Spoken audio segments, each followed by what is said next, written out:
Hey, I'm calling this one the band pull apart press, leaning against the wall. So I'll show a few reps and I'll break it down. So I'm gonna grab a band, I'm gonna grab this palms up. I'm gonna start with my elbows against my shirt. I'm gonna pull apart and try and broaden my chest and squeeze my shoulder blades into the wall without arching my lower back. From there, I'm gonna keep this pull apart with my hands and palms, and I'm gonna reach, biceps, crease the elbow pointing up to the ceiling, and I'm trying to reach as far as I can without shrugging up.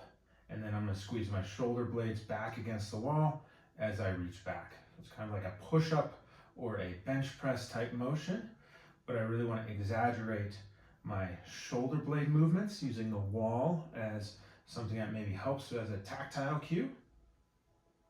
And as I'm drawing my arms back, I'm almost imagining I want to get my entire upper arm against the wall. I'm not getting any of it against the wall, but I don't want you to just go for the elbow, because then that goes like that. So here's what we're getting with this exercise. So against the wall, sometimes as we do shoulder exercises, folks will want to compensate by using their low back. So I get against the wall, I kind of get set there, and then it's a little bit harder to move your low back, or you'll feel when you do it. Number two, what we're getting here is some shoulder blade motion. For a lot of shoulder issues, we can get more motion in the shoulder blades and things feel a little bit better. So against the wall, I can feel opening my shoulder blades without shrugging up, and I can feel coming away also without shrugging up.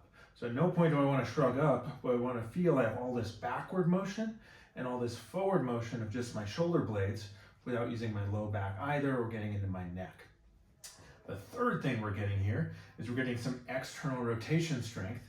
That is a rotator cuff, or a big component of it, and it's a key piece that can help with a lot of shoulder issues. So that's this pull apart. And then as I reach, I'm gonna get the shoulder blade motion, and then as I come back, shoulder blade motion again, maintaining this external rotation. The final thing is as you come back, I mentioned it, I want to almost imagine my upper arm getting to the wall rather than just my elbow, because as I come, I don't want to end up in this position where I'm shrugging up, the shoulders coming forward. I call that the shoulder pivot. I want to try and open, almost like I'm opening buttons on a shirt as I draw back. So I'm trying to open here, keeping shoulders out of my ears. And so imagining I'm getting my triceps towards the wall seems to help me rather than just my elbows. You can also think elbows down to the floor as they come back rather than just trying to get them back behind you. But then we're moving through a dynamic range. So this one can look simple, but it's a great one. We get a lot out of it. So give it a shot. Shouldn't cause pain. Should just feel like a fair bit of work kind of here in the back, not work in the neck, and not any discomfort.